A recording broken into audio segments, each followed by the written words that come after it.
Imagine getting blamed for something that you cannot control. And that's today's topic in our TV show, You're Not Alone, with our guest, Amna.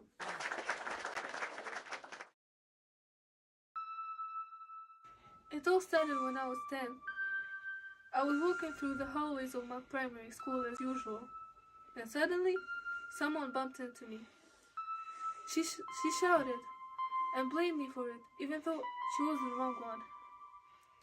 She said I'm blind and dumb because I was wearing glasses, and from that day on, my life became hell. She did that all day with her mates, to the point that I was shattered and broken. I was having bad thoughts, like taking my life. I was forced to visit a therapist, and I'm sorry, I can't continue. I'm sorry.